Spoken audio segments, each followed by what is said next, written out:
Civilizaciones secretas.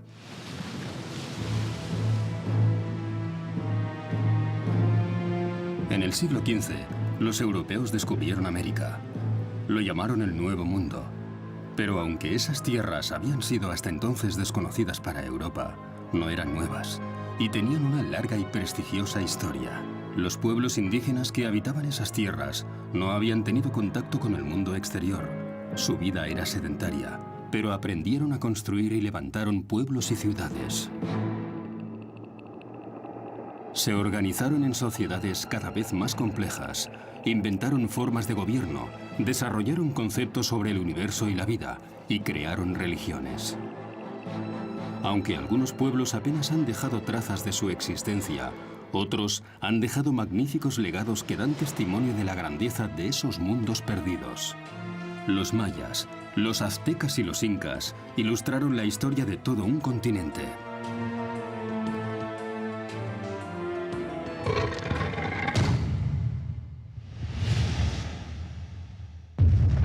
Mayas, aztecas e incas.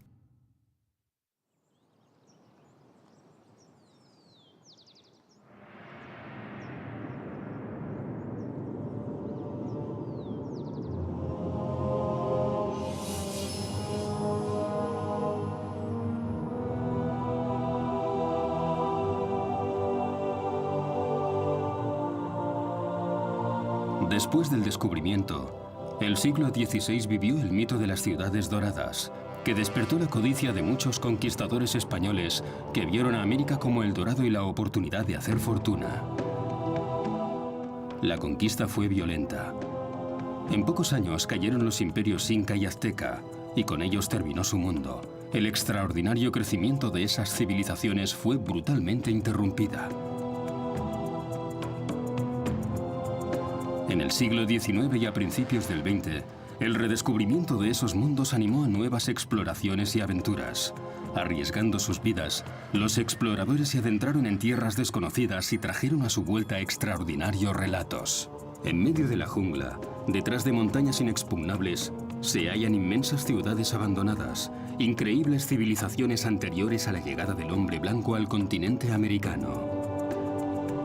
Los nativos no eran los salvajes que la gente creía. Los majestuosos restos dan testimonio de un alto nivel de desarrollo y un totalmente insospechado grado de sofisticación. Emergieron dos grupos claramente distintos. Desde el 3500 a.C., los Andes vieron florecer varias grandes civilizaciones. Los nazcas, la cultura tiahuanaco y finalmente los incas, que fundaron un inmenso imperio en el siglo XV.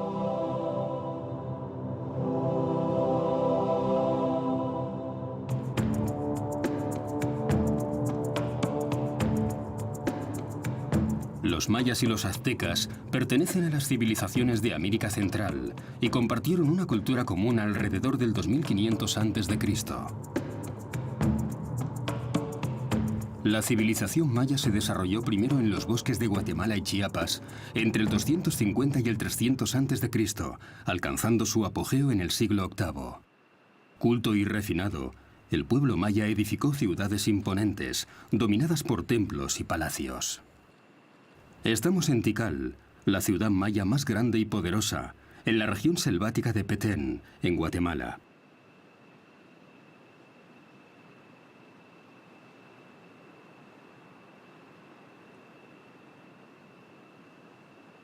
Tikal alberga los templos más altos construidos durante la era maya, y el más alto de ellos alcanzaba los 70 metros.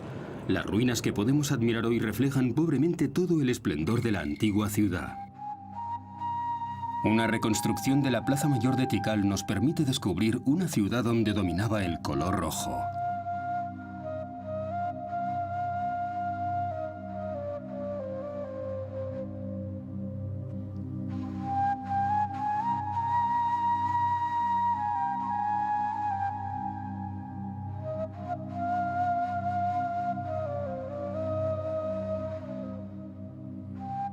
En sus primeros trabajos de investigación, los científicos intentaron comprender el propósito de esos templos con forma de pirámide. No estaban dedicados necesariamente a los dioses. Algunos se construían para gloria y adoración a los reyes. En la década de 1950, en el fondo de este túnel, los arqueólogos descubrieron una cámara funeraria. En el interior estaba el esqueleto de un hombre, cubierto con joyas de jade, símbolo maya de la inmortalidad. Era la tumba del rey Asau Chancawi, que gobernó Tikal hasta el 734 después de Cristo. Igual que los faraones egipcios, los reyes mayas eran enterrados en pirámides y organizaban su propio culto.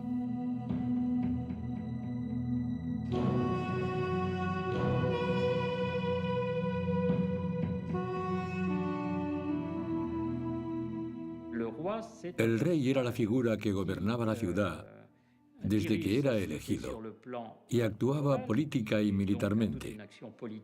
Pero al mismo tiempo, y durante el período clásico, era todopoderoso, el líder espiritual de la comunidad y su territorio. La vida urbana era considerada un reflejo del mundo cósmico, donde el equilibrio y la armonía estaban garantizados por un rey con el estatus de divinidad. La arquitectura tenía por objetivo impresionar e inspirar miedo. El rey era sagrado, y su historia se inscribía en la mitología. El día de su ascensión al trono era el sol de la mañana, emergiendo de la tierra y elevándose en el aire. A su muerte, se convertía en el sol poniente adoptando la forma de un jaguar, hundiéndose en el interior de la tierra.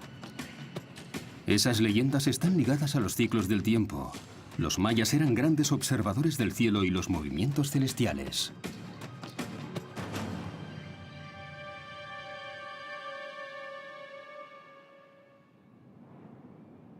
En Chichén Itzá, una ciudad del Yucatán, hay un monumento particularmente interesante, un observatorio astronómico con una vista del cielo de 360 grados.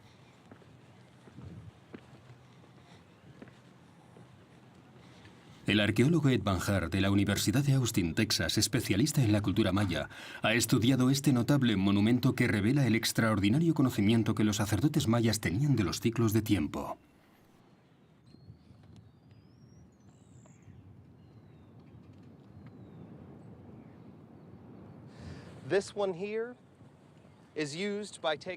Esto se usaba para trazar una línea con los ángulos interiores y exteriores de la ventana. Alineándolos así, el sol entraba de este a oeste en el momento del equinoccio, lo que ocurre exactamente hoy. Si nos movemos 27 grados, estamos enfocados directamente al lugar por donde Venus sale en el punto más septentrional del horizonte. Los sacerdotes mayas rastreaban el cielo incansablemente, intentando descifrar en las estrellas el destino del hombre y predecir las fechas de batallas y coronaciones. No es un sistema de observación disparatado. Lo que hace es observar los eventos actuales y del pasado para imaginar qué puede deparar el futuro e integrar todos esos eventos en ciclos, porque para ellos el tiempo, como para otros pueblos de Centroamérica, está dividido en ciclos, algunos de los cuales se repiten, y que el tiempo dejará de correr algún día. Y por eso es necesario tener una visión clara de todos esos eventos, particularmente los nocturnos, porque pueden decirnos el futuro.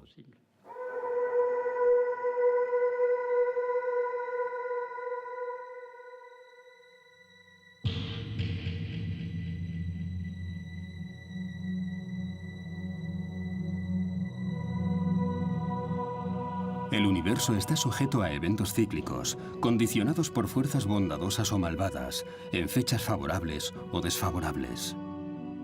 Pero este amplio conocimiento de los ciclos también tiene una aplicación práctica para los agricultores. Los astrónomos pueden decirles cuándo plantar, cuándo cosechar y qué trabajos deben hacerse. Todo en su sociedad depende de los ciclos. Hoy, Los descendientes de los mayas emplean técnicas de talar y quemar.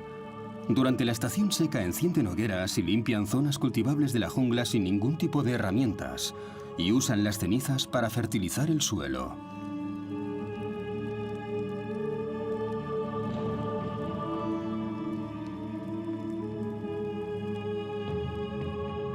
El maíz ha sido el alimento básico en estas regiones de Centroamérica durante varios miles de años. Empezó a cultivarse aquí hace unos 5.000 años.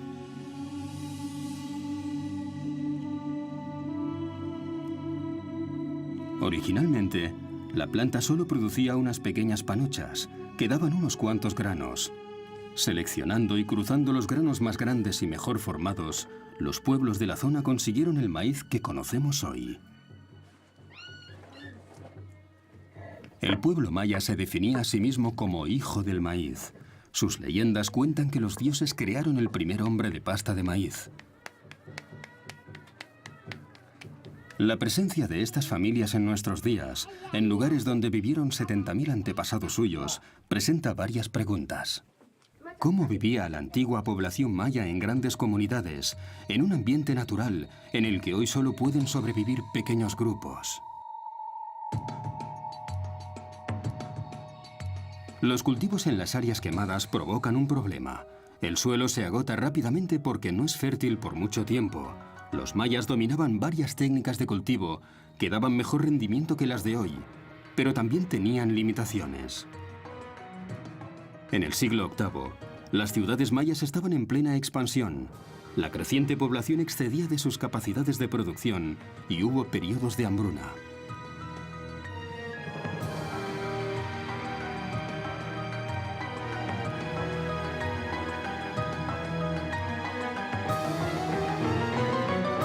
Al mismo tiempo, las ciudades mayas tenían que enfrentarse a otro problema, este ligado a su organización. Su mundo estaba unificado a nivel cultural, pero no político. Unas 70 ciudades, cada una con su propio rey, rivalizaban constantemente. Tikal y Calakmul libraban feroces batallas por la supremacía.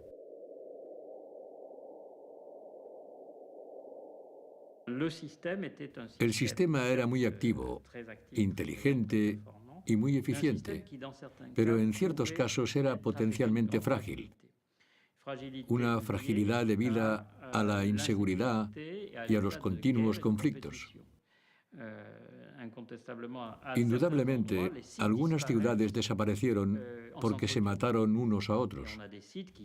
Otros lugares fueron invadidos por agresores extranjeros y los habitantes no tuvieron tiempo de escapar o llevarse sus posesiones más valiosas.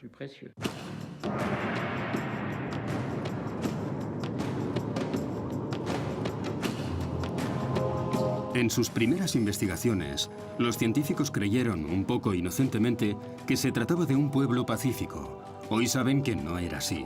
Al contrario, los mayas estaban frecuentemente en guerra. Se descubrió por primera vez en 1946, en el sitio de Bonampak, en el estado de Chiapas, donde aún quedan algunos de los magníficos frescos de los mayas. Representan al rey Chan Muan, que gobernó Bonampak a finales del siglo VIII. Estas pinturas muestran la hostilidad endémica que dividía el territorio maya en múltiples reinos rivales, cada uno de ellos intentando extender su área de influencia, afianzar su poder político y aumentar su riqueza. En un contexto de pobres recursos, esas luchas fratricidas precipitaron su decadencia.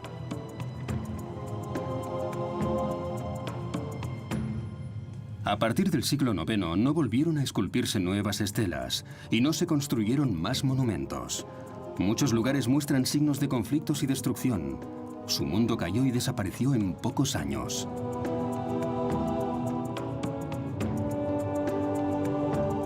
Los aztecas, nómadas del norte, llegaron después y se asentaron en la cuenca de México en el siglo XIII. Impresionados por las monumentales pirámides de Teotihuacán, abandonadas durante siglos, pensaron que la ciudad había sido obra de los dioses. Incluso hoy, no sabemos qué pueblo construyó esta ciudad.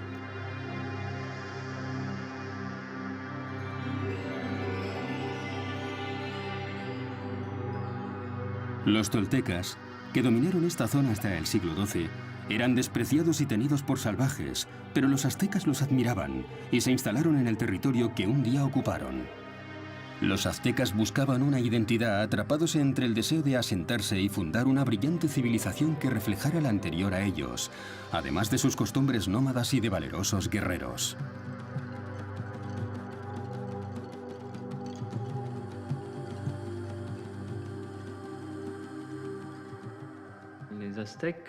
El pueblo azteca tenía una filosofía y una actitud de doble filo. Decían: somos los herederos y los seguidores de nuestros predecesores, y sobre todo de los más famosos, los toltecas. Hemos adoptado los valores de las civilizaciones que nos han precedido, pero sobre todo somos agricultores, un pueblo con una conducta civilizada y al mismo tiempo nuestros orígenes son del norte. Somos descendientes de los chichimecas, venimos del norte, somos descendientes de cazadores y recolectores, gente valiente que adoraba el sol, y también estamos orgullosos de esos orígenes. La Ciudad de México fue construida sobre las ruinas de Tenochtitlán, la capital azteca, después de que fuera destruida por los españoles. No es fácil encontrar trazas de la presencia de los aztecas en una jungla urbana de 20 millones de habitantes. En 1978 hubo una sorpresa. En esa época, el ayuntamiento de la ciudad empezó a construir una red subterránea de transporte. Cuando se iniciaron las excavaciones, los obreros encontraron unos objetos extraños. El arqueólogo José Álvaro Barrera Rivera narra este increíble descubrimiento.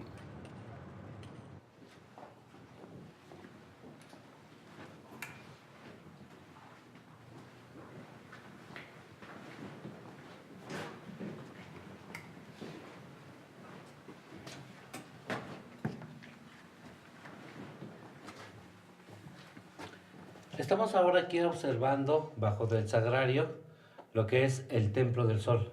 Este es el muro norte del Templo del Sol. Es un templo que está dedicado a Tonatiuh, el dios solar.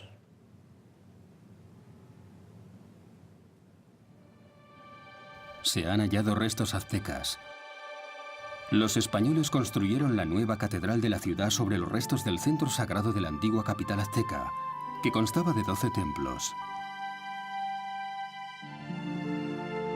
Los arqueólogos han conseguido reconstruir la historia del más importante, el Gran Templo.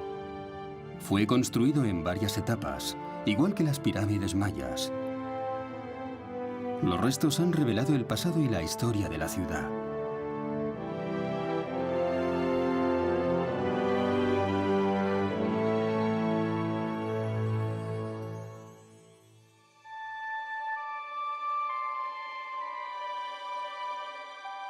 Donde hoy está la Ciudad de México, a una altitud de 2.200 metros, hace 500 años había un lago, el Texcoco. Construyendo islas artificiales, los aztecas crearon una ciudad lacustre en una zona de marismas, una Venecia en las Américas, la increíble Tenochtitlán. Cuando llegaron los europeos, esta ciudad albergaba 300.000 habitantes, algo extraordinario para ellos. Tenochtitlán era una de las mayores metrópolis del mundo en aquella época. En el centro de la ciudad estaba el recinto sagrado, con el gran templo, cuyos restos se han hallado.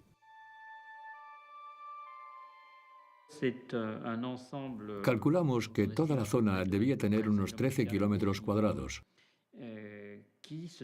construida en zonas de tierra entre el agua, y tuvieron que hacer grandes excavaciones y zanjas de drenaje que proporcionaron zonas habitables.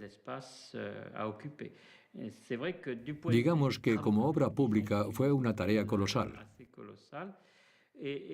mucho más teniendo en cuenta que se completó en unas décadas.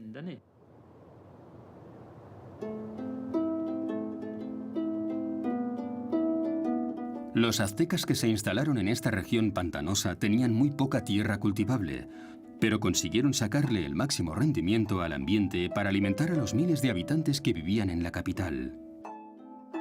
En los suburbios de México hay unas inusuales zonas agrícolas, conocidas como chinampas. Estas parcelas son tan extraordinarias que forman parte de las listas de Patrimonio de la Humanidad de la UNESCO. Su conservación nos permite viajar atrás en el tiempo y descubrir los secretos de los aztecas.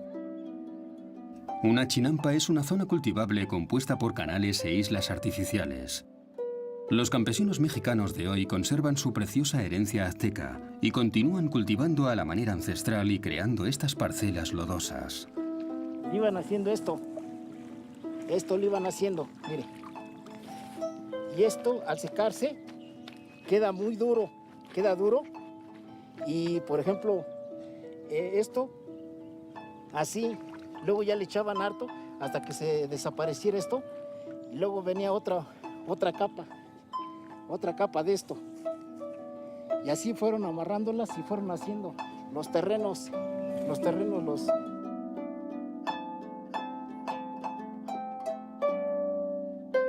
Estos huertos flotantes, construidos alrededor de la ciudad, pueden alimentar a una población de varios miles de personas.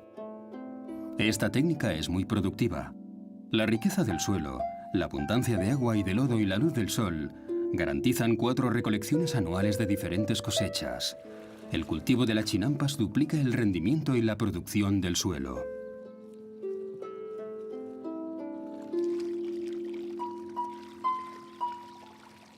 El maíz, como principal producto agrícola de los aztecas, era considerado divino.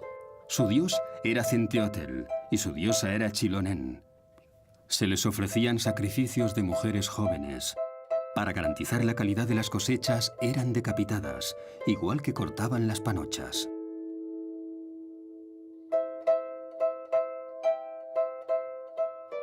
En Centroamérica se llevaron a cabo sacrificios humanos durante mucho tiempo, pero para los aztecas se convirtió en una obsesión.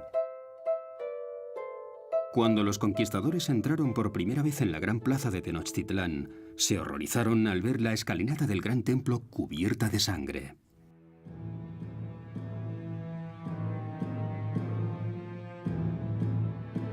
Al conquistar la ciudad destruyeron el templo, pero las excavaciones arqueológicas han revelado un edificio interior aún más antiguo, una réplica en miniatura del gran templo.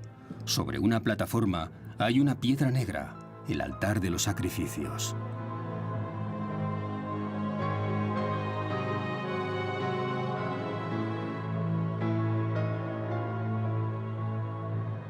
El más común era la extracción del corazón. Tendían a la víctima en la piedra del sacrificio y la sujetaban 4 hombres. El sacerdote le abría el pecho con un cuchillo, le arrancaba el corazón aún palpitante y le ofrecía un sol sediento de sangre. El cuerpo de la víctima se lanzaba por las escaleras de la pirámide y era devuelto a la tierra.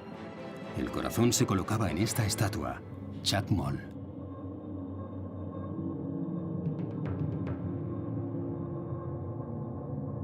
El propósito de esos ríos de sangre se explica en las inscripciones de la Piedra del Sol. Esta escultura de 3,60 metros y 20 toneladas de peso es un calendario. Señala la desaparición de 4 soles debido a cataclismos. El nuestro, el quinto, también está en peligro. Apareció por primera vez mediante un autosacrificio del dios. Se prendió fuego a sí mismo y reapareció, transformándose en una estrella. Pero el nuevo sol no se movía y los otros dioses ofrecieron su sangre para devolverle la vida. De esta forma empezó el drama cósmico en que la humanidad tenía un papel. Para que el sol continuara su curso, había que alimentarlo cada día con agua preciosa. En otras palabras, con sangre humana.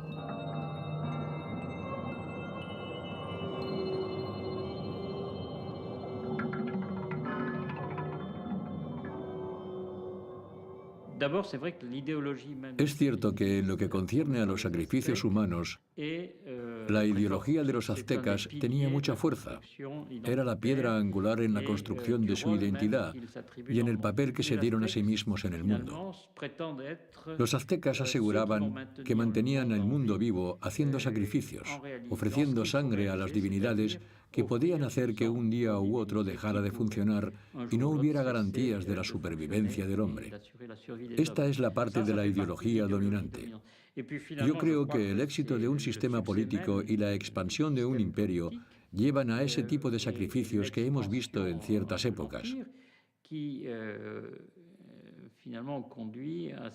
Era por la necesidad de superar lo que se había perdido anteriormente, para asegurar que el sistema continuara desarrollándose. En 1487, el emperador Ahuitzotl celebró la renovación del Gran Templo. La ceremonia fue impresionante. Sobre el ara del sacrificio, los sacerdotes abrieron el pecho a una interminable procesión de cautivos. La inauguración se llevó la vida a 10.000 personas, tal vez más. El imperio estaba en el apogeo de su poder.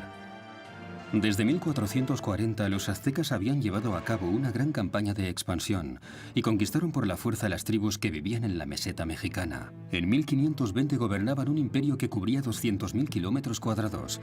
Poco antes de la invasión de los españoles incluía 38 provincias y todas estaban obligadas a pagar un alto tributo. Los aztecas impusieron su dominio por medio del terror. Lo que interesaba a los aztecas, y lo vemos por medio de su gran arquitectura que representa su imperio, era el control de varios territorios, y concretamente de las tribus, para obtener riquezas y el reconocimiento de una autoridad superior. Pero no los ocuparon físicamente, lo que hubiera supuesto el consiguiente movimiento de población y la colonización de una zona tan enorme. Llevaban a cabo ataques rápidos, incursiones sorpresa y, en muchos casos, obligaban a un cierto número de territorios a establecer alianzas. Se adherían al sistema imperial y reconocían la suprema autoridad tlatoani, la del emperador. Reconocían la importancia fundamental de la divinidad, del divino guardián de los aztecas, Huitzilopochtli, el dios del sol. Pero al mismo tiempo, hasta cierto punto, tenían derecho a continuar dirigiendo sus propios asuntos mientras siguieran cumpliendo lo pactado y pagaran sus tributos.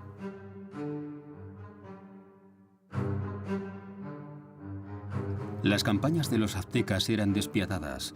En primera línea estaban los soldados más valerosos, pertenecientes a prestigiosas unidades de caballería, como la Hermandad de las Águilas, cuyos cascos tenían la forma de la cabeza de esas aves. Una interminable fila de porteadores transportaban los tributos a la capital, donde eran minuciosamente registrados. Se han hallado parte de esas cuentas en varios manuscritos. Los imperios subyugados entregaban cada año toneladas de alimentos, algodón, tejidos, plumas ornamentales y una impresionante cantidad de objetos preciosos. El pueblo no tenía derechos, trabajaba para sus nuevos amos y se veía reducido a la esclavitud o convertido en víctima de sacrificios. A pesar de la continua expansión del imperio, que duró más de 2 siglos, no se suavizaron las tensiones internas.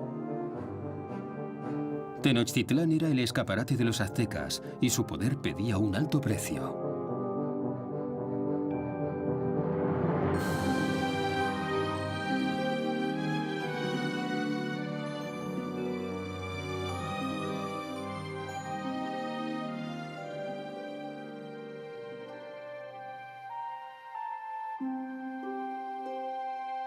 Durante el mismo periodo, los incas estaban al frente de un imperio 5 veces mayor.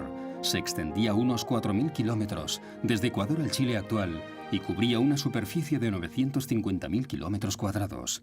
El pueblo inca había concebido un sistema organizativo que le permitía gobernar su vasto territorio, constituido por la unión de diferentes tribus.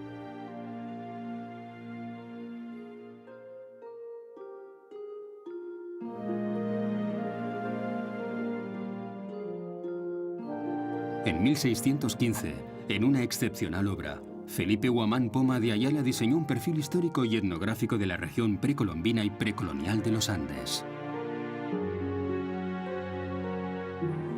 Su trabajo, la obra de toda una vida, fue objeto de una grave acusación por parte de las autoridades españolas por su excesivo miramiento con las poblaciones indígenas. Esas crónicas forman parte de un testimonio único sobre la originalidad y la organización de los incas, una palabra que define tanto al pueblo como a su rey.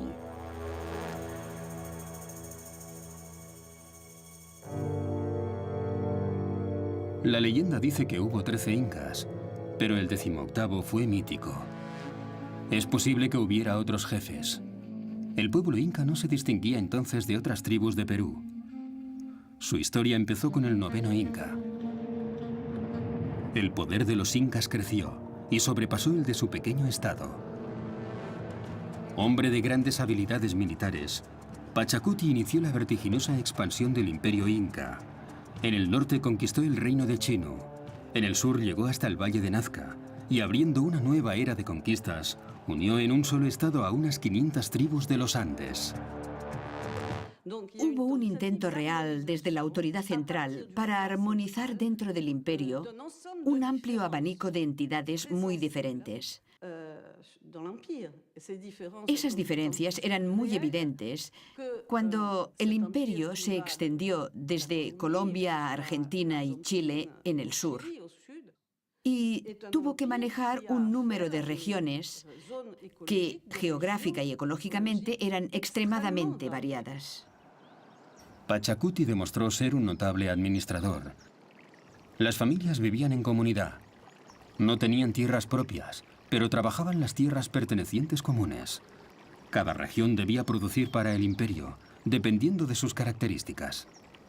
El Inca dio a su imperio una sólida y eficiente estructura administrativa, gobernada por una casta de funcionarios. Para asegurar los intercambios económicos entre los diferentes estados, la autoridad central necesitaba una red de carreteras que los comunicara.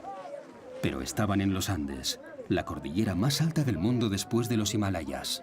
Para cruzar los ríos, los incas aprendieron a construir puentes colgantes e inventaron técnicas cada vez más sofisticadas, algunas utilizadas todavía. La construcción de este puente da una buena idea de la mano de obra requerida. Es una imagen impresionante, sobre todo si se considera la organización necesaria en los Andes, donde cada proyecto requiere la participación de todos. El trabajo colectivo fue uno de los principios fundamentales del imperio inca.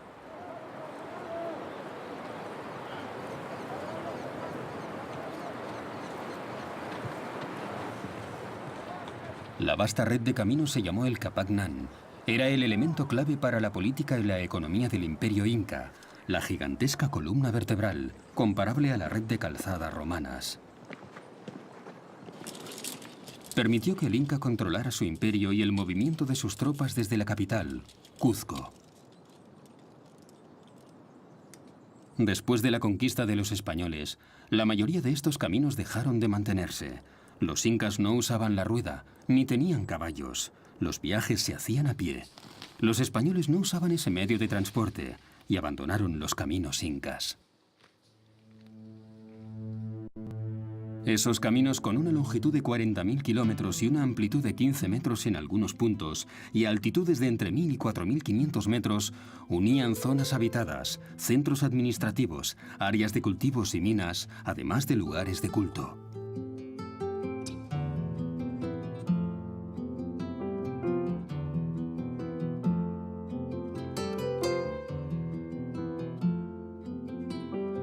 La red de caminos inca favoreció la unificación del inmenso imperio, decididamente uno de los mejores organizados.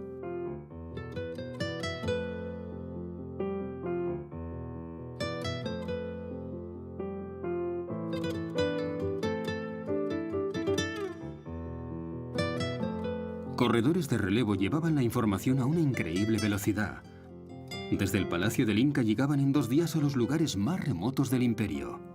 Los incas no tenían escritura. Para compensar esa carencia desarrollaron un original sistema usando este objeto, el quipu, hecho de hilos y nudos de varios colores. Cada color y longitud tenía un significado, simbolizaban números, fechas o un tipo de producto. Los quipus permitían manejar con efectividad las finanzas públicas. La economía era controlada por varios intermediarios. Los estados locales, por medio de sus jefes, estaban obligados a reunir los tributos y organizar la mita, los trabajos forzados de los hatunruna, los que tenían que pagar el tributo. Y eso representaba el primer diente del engranaje. El Inca imponía un sistema administrativo a los estados. Por ejemplo, con gente que se encargaba de controlar la actividad minera y con funcionarios en todas partes del imperio, los llamados apucunas. Esas personas eran delegados de la autoridad central y también actuaban como engranajes en la circulación de información entre los jefes locales y el propio Inca. En algunas aldeas de los Andes todavía se encuentran restos de este notable sistema.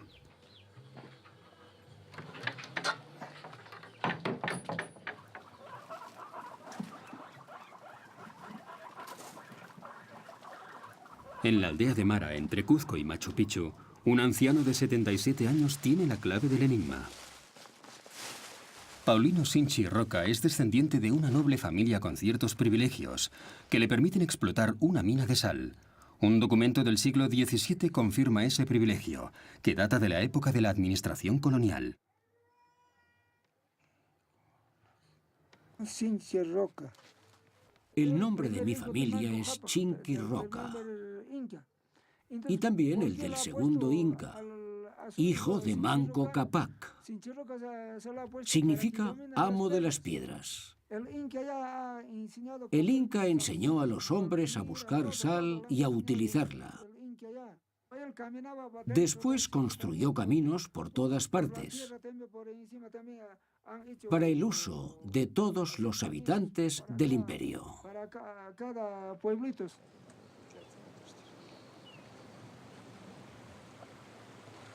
Mara es un lugar excepcional. Los incas producían sal para parte del imperio. Hallaron un fenómeno geográfico inusual, un manantial de agua salada. El agua se evapora pasando por una sucesión de terrazas y queda la sal, que es muy escasa en las montañas. De Mara salían caminos en todas direcciones y se suministraba a varias regiones. El lugar disfrutó de una especial importancia que ahora ha perdido. Las minas de sal de Mara también realzaban la imagen de poder de los emperadores. Todo es gracias al sol. Los incas adoraban al sol.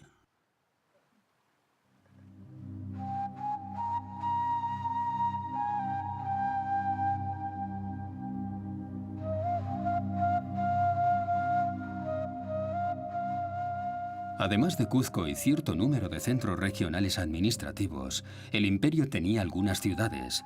La mayor parte de la gente vivía en pequeñas aldeas y trabajaban en los campos. La agricultura era el pilar de la economía inca. Entre la capital, Cuzco, y Machu Picchu, hay terrazas construidas en las laderas, a cientos de metros de altura. Los campesinos incas se enfrentaban al terreno irregular de la montaña, con pocas áreas llanas, y para aumentar las zonas cultivables excavaban terrazas en las faldas. Con un monumental esfuerzo construían muros de piedra, conteniendo así la tierra y dando a las montañas la apariencia de una alta y amplia escalinata.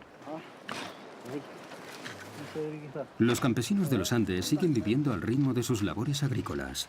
Algunas plantas, como el maíz, requieren un clima cálido y húmedo, pero otros, como las patatas, prosperan en las alturas. Los campesinos saben explotar las diferencias climáticas entre los valles y las cimas para cultivar especies que normalmente no se encuentran en la misma región. Estas terrazas, ahora más o menos abandonadas, apenas dan una imagen verdadera de la opulencia del pasado. Se calcula que el Perú actual apenas puede igualar lo que producía el imperio inca hace varios siglos.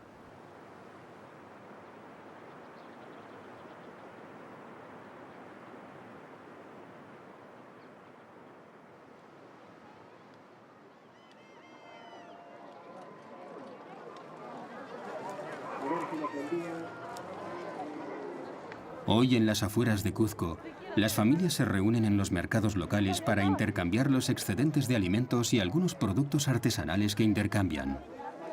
En la época del imperio, el grueso de la economía se desarrollaba en los mercados, en el contexto de una economía estrictamente controlada.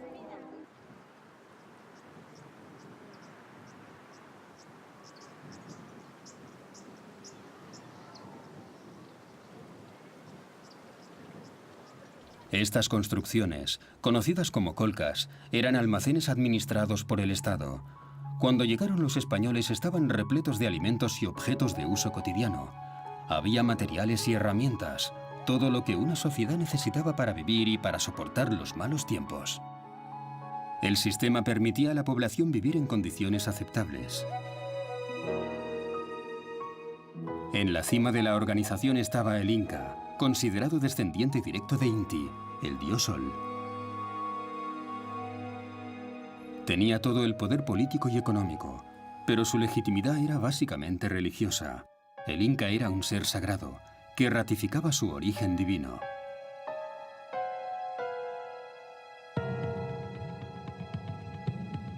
La ciudad de Machu Picchu, milagrosamente conservada, fue construida por Pachacuti a 70 kilómetros de la capital. Es un majestuoso símbolo del gran poder del Inca.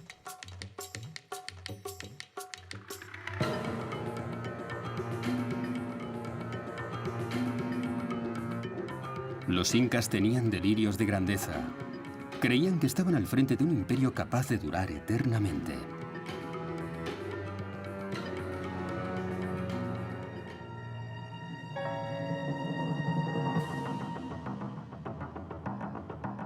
«80 años después del reinado de Pachacuti, los conquistadores descubrieron los Andes. El líder era Francisco Pizarro, un hombre modesto y analfabeto que a los 56 años emprendió la conquista del imperio inca, llevando como único bagaje su valor, su inteligencia y su gran deseo de hacer fortuna. Se enteró de la presencia del Inca Atahualpa en Cajamarca y fue a su encuentro. El encuentro fue un desastre, totalmente fallido debido a la falta de entendimiento. Cuando los españoles llegaron a Cajamarca, vieron a Atahualpa totalmente cubierto de plumas, tocado con una corona también de plumas. Y Valverde, el arzobispo, que era el portador de los libros sagrados de los españoles, le ofreció las Sagradas Escrituras. Y como el Inca no había visto nunca un libro, lo cogió, lo miró y lo tiró. Obviamente eso ofendió a los españoles, que también habían ido a evangelizarlos.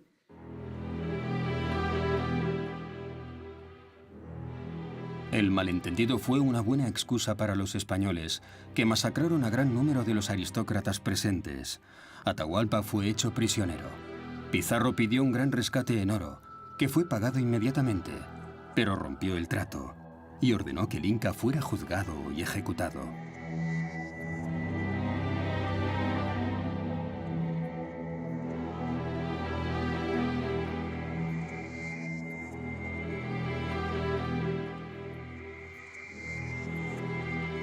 Ante un imperio dividido y sin rey, Pizarro superó la resistencia de los incas.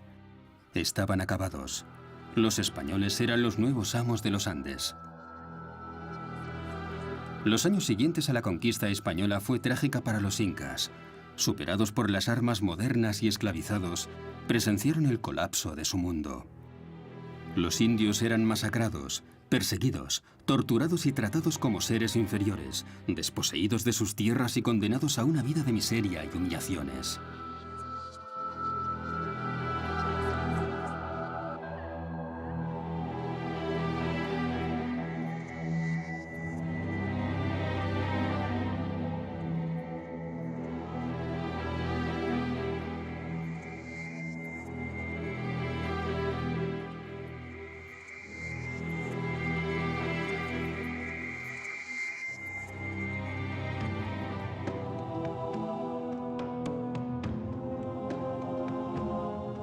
Pocos años antes, en 1519, Hernán Cortés conquistó México, uno de los encuentros más extraordinarios entre la historia y la leyenda. Para los aztecas, 1519 coincidió con el año exacto en que su calendario predijo el regreso de Quetzalcóatl, la divina serpiente emplumada. En el Palacio Presidencial de la Ciudad de México, los frescos de Diego Rivera representan ese episodio de la historia del país, cuando llegó el final para ese mundo en unos pocos meses. Durante bastante tiempo, los aztecas no entendieron qué ocurría, qué estaba en juego y qué podía suceder. No pensaban que la llegada de aquellos extranjeros, que al principio habían tomado por dioses, podía significar una sentencia de muerte para el sistema que conocían y que asumieran el control de su mundo. Cuando se dieron cuenta, ya era demasiado tarde. Por supuesto, se debía a las técnicas que conocían los españoles, sus armas y el hecho de que tuvieran caballos y perros. Eso contaba, pero solo en cierto modo. Yo creo que la conquista se habría hecho de todas formas, antes o después, porque ya se había descubierto esa parte del mundo y la corona española y la gente que la representaba estaban decididas a instalarse y conquistar esos nuevos horizontes. Pero lo más importante, y lo que explica cómo ocurrieron las cosas que se hicieron en México, fue la gran inteligencia del jefe, de Hernán Cortés. Entendió enseguida que el imperio era frágil, que tenía adversarios internos y gran parte de la población estaba en su contra. Así que reforzó su pequeño ejército con miles de soldados indígenas que se unieron a sus batallones en los momentos decisivos.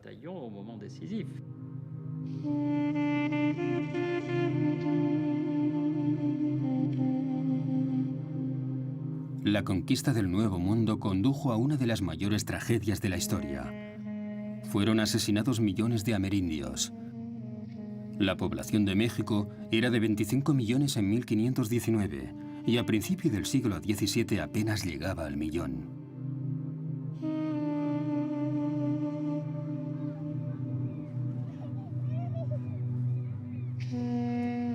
Casi 500 años después de esos terribles eventos, numerosas comunidades de México y Guatemala aún conservan las tradiciones y las creencias de sus antepasados.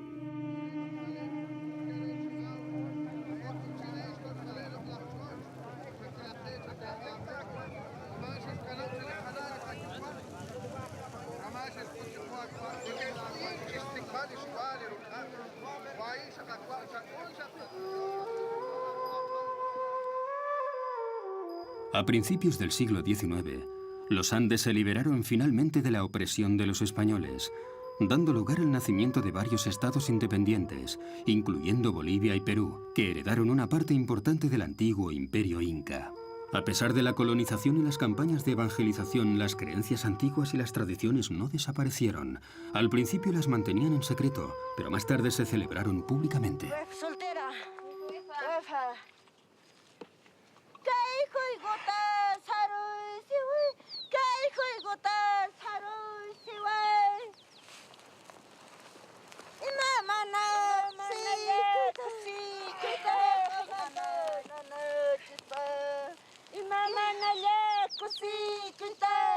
Estos pueblos de América recuerdan con orgullo su glorioso pasado y siguen su larga historia, que es solo suya.